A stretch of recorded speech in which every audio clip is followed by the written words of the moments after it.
Let's just go within for a moment. Our soul is welcome here. Yes, indeed, our soul is welcome here. It is welcome in this world, in this community. We breathe that in. We breathe in the truth of that. We breathe in the beautiful energy of joy and laughter, of peace, of harmony, of God's grace, of love. We breathe it all in and we feel that deep within our being. We let it settle into our bones. And we know that this day is a blessing. We know and claim right here, right now, that whatever we have walked into this service with this morning, whatever we are coming into with this morning, whatever's heavy on our heart, I'm knowing that the words that Jenny speaks is a blessing and a healing to each person. I am knowing that the music is uplifting.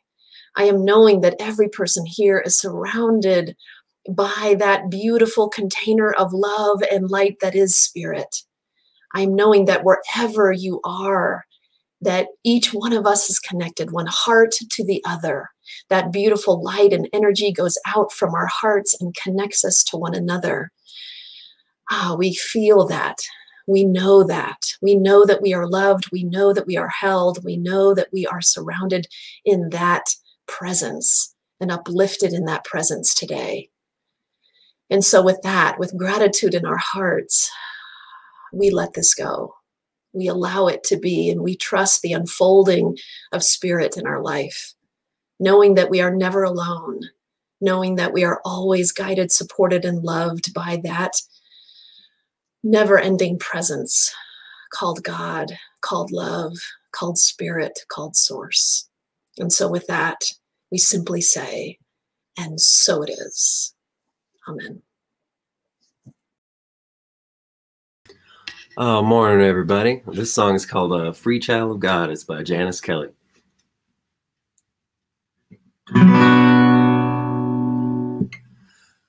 I live as a free child of God.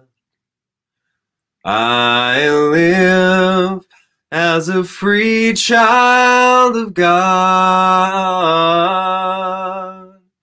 I am free from my past. I am free at last. I live as a free child of God.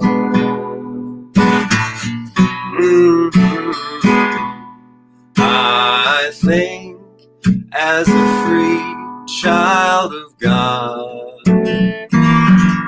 I think as a free child of God. I am free in my mind. I am free for all time.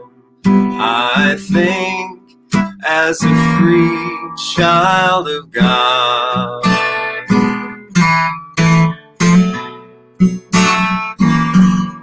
I speak as a free child of God. I speak as a free child of God. I am free with my words. I am free to be heard. I speak as a free child of God.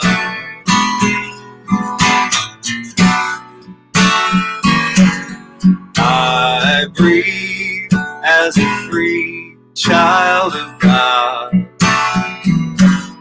I breathe as a free child of God.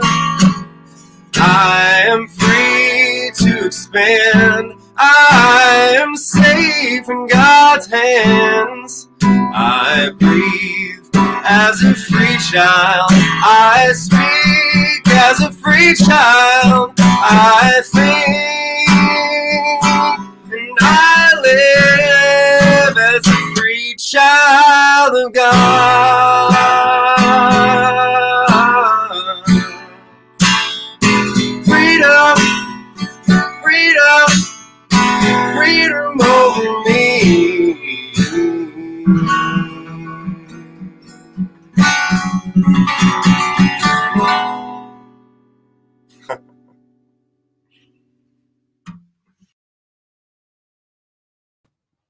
That is awesome, Jimmy. Thank you. Great song and perfect for today.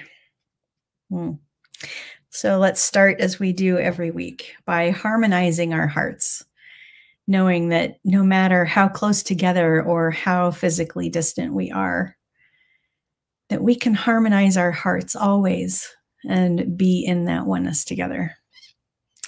And so just repeat with me: care, appreciation, gratitude, compassion.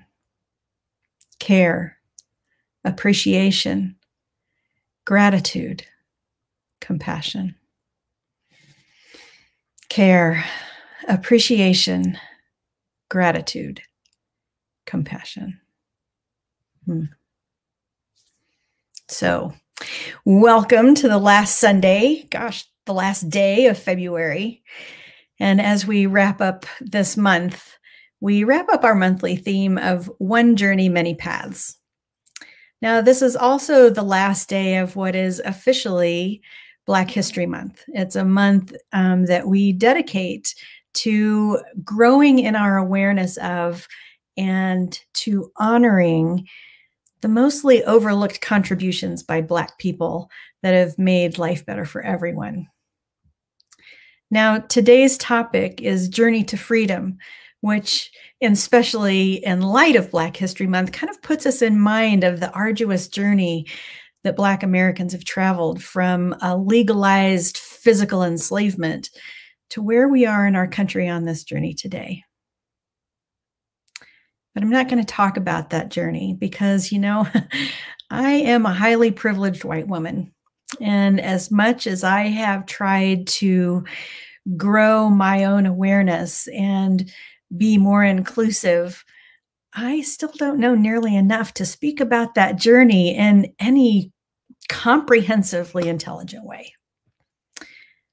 But I do know enough to have giant compassion for anyone who is still experiencing any type of prejudice or oppression due to the color of their skin, or really any other reason.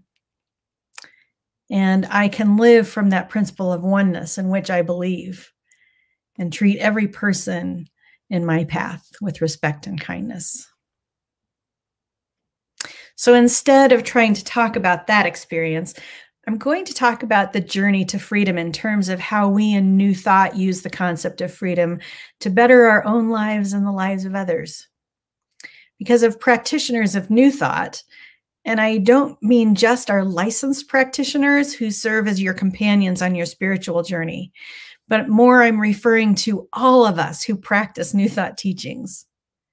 As practitioners of New Thought, we live by spiritual principles or universal truths. And in Science of Mind, Ernest Holmes states, one of our spiritual truths is that we believe that the ultimate goal of life to be a complete emancipation from all discord of every nature. Now, ministers, we're kind of word nerds, right?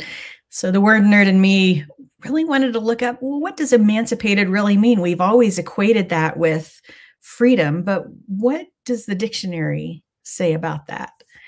So the dictionary says that to be emancipated means to be free from restraint, control, or the power of another, to be free from controlling influences, to be free from bondage.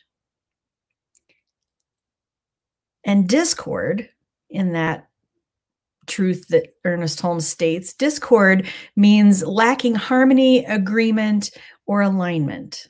So when we talk about emancipation from discord, we mean being free from the bondage of our thoughts and actions, which are out of alignment with spirit. So did you know that the official motto of the state of New Hampshire is live free or die? Now, after driving on their highways and nearly crashing several times as other drivers veered really quickly from the far left lane to the exit ramp, I got to tell you, I think that many of those Granite Staters might tend a little bit too much toward the death part. I was really glad to get out of there alive. But seriously, think about the truth in that motto. Live free or die. How much do we die? How much, we say our soul is dying. How much do we die when we don't live our truth, when we don't live freely? Ernest Holmes also says that it is our inherent nature to forever seek to express ourselves in terms of freedom. That freedom that we can experience when we do not let our minds, our authentic selves, be restrained by any influences that disempower or control us, but rather when we let loose of any thoughts of lack that put us out of alignment with spirit, and we move into and live from a consciousness that embraces our good. One of the main ideas that we teach in New Thought philosophy is that our life experiences are in some large or not so large measure a result of our thinking, and that as we change our thinking, we change our lives. So when we are in that place, when we find ourselves feeling oppressed, feeling that there is some kind of lack in our lives, it behooves us to take a few minutes and figure out what concept of lack is holding us back, and then do the inner work to let go of that limiting belief so that we can accept our good instead. Which, by the way, is work that a licensed practitioner can help you with. Sometimes on this journey, we get stuck and we don't have a clear understanding of what limiting belief is holding us back. And licensed practitioners can help us uncover that limiting belief so that we can all move toward the life that we want, instead of living the life that our limiting beliefs are creating for us. Finding and uprooting those limiting beliefs is kind of like the contact tracing that we're doing to prevent the spread of COVID, right? We have to trace back to the source of a belief to get a better understanding of why we believe it.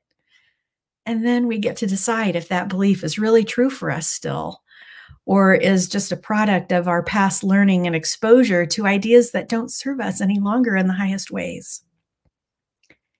And if it's no longer true for us, then we do the work to let it go, to free ourselves from the discord that it's creating in our lives, and to replace it with a belief that is more aligned with our truth. Because when we know the truth of who we are, and we align our thoughts, words, and deeds with that truth, when we live from the consciousness of freedom that results when we embody spirit, we can more readily experience freedom from discord and lack. So just take a minute and think. What beliefs are holding you back from living a life filled to overflowing with all that you want to experience? Maybe a life of love, of peace, of clarity and purpose, of joy and happiness. Often in my past, I found myself desperately unhappy.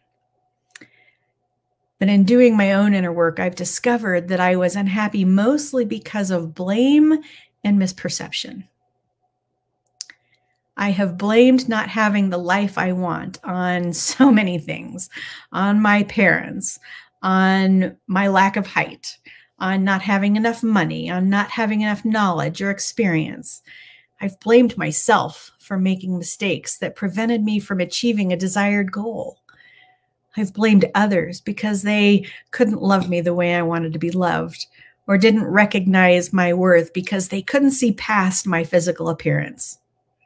I mean, come on, when you're short, blonde, and how do I say this nicely, built, believe me, the struggle is real to get people to take you seriously. But seriously, I am so fortunate to have a beloved friend who introduced me to Science of Mind, because that has made all the difference in my life. Yeah, I've still got issues that I'm working through, just like all of us. But now I have tools to change and to make my life even happier. Science of Mind has given me ways to stop blaming myself and others, and to change my perceptions in order to make positive changes in my life.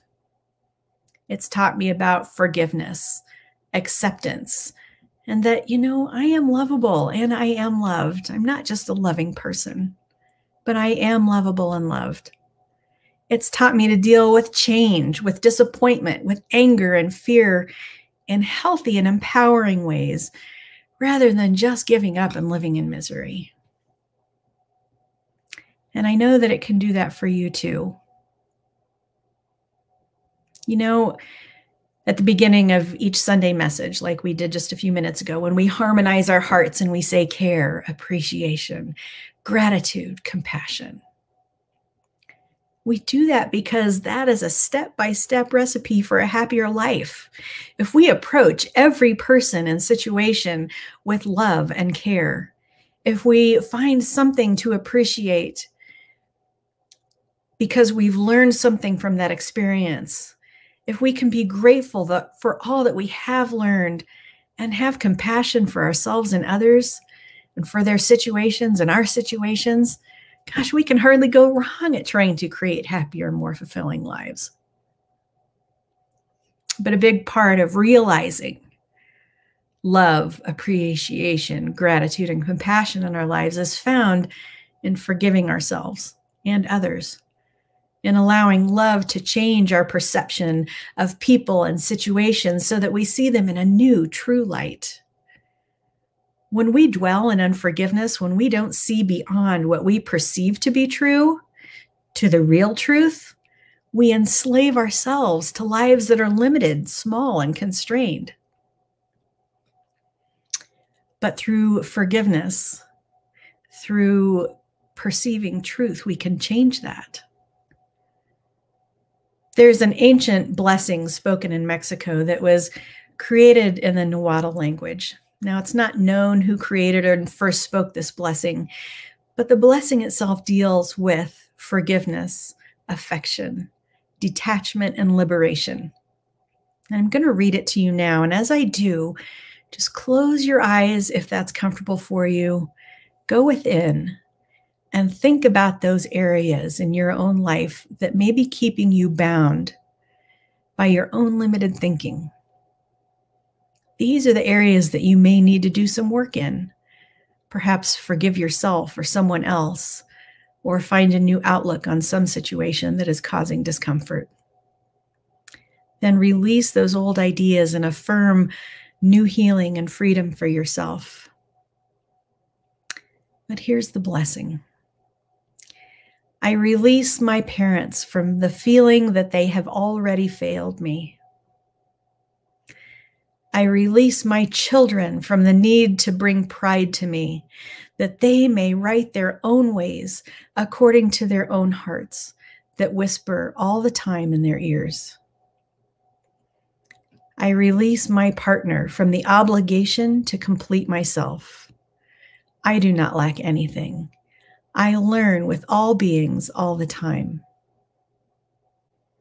I thank my grandparents and forefathers who have gathered so that I can breathe life today. I release them from past failures and unfulfilled desires, aware that they have done their best to resolve their situations within the consciousness they had at the moment. I honor you, I love you, and I recognize you as innocent. I am transparent before your eyes, so they know that I do not hide or owe anything other than being true to myself and to my very existence. That walking with the wisdom of my heart, I am aware that I fulfill my life project, free from invisible and visible family loyalties that might disturb my peace and happiness, which are my only responsibilities. I renounce the role of savior, of being one who unites or fulfills the expectations of others. Learning through and only through love, I bless my essence, my way of expressing, even though somebody may not understand me. I understand myself because I alone have lived and experienced my history. Because I know myself, I know who I am, what I feel, what I do, and why I do it. I respect and approve myself. I honor the divinity in me and in you. We are free. You know, it's in realizing the divinity within ourselves and each other that we truly find freedom. For when we realize that divinity exists in all, as all, no discord is possible. Ernest Holmes says that life will become one grand song when we realize that since God is for us, none can be against us. We shall cease merely to exist. We shall live. What has your journey to freedom been like? Your journey to realizing the divinity within you as you. That you are an expression of God on earth, and because that is true, nothing can be against you. I'll bet that maybe like mine, your journey has taken you down some completely unexpected paths, sometimes leading you to wonderful destinations filled with more joy and delight than you could have planned for. And at other times, perhaps it's taken you down paths that led to heartache and pain. My journey to freedom has led me to both. And I hope that what you have found, even when you wound up in a dismal, dark place, is that every path has ultimately led you to greater freedom, a greater joy than you could have imagined. And I know that if you are in that dark and dismal place right now, that there is a path to lead you back to joy and peace. That's what studying and practicing the ideas and tools that we teach in New Thought have done for me, has done for thousands of others, and can do for you. And even those of us who are still in a place of peace, joy, and light, we're still on the path too.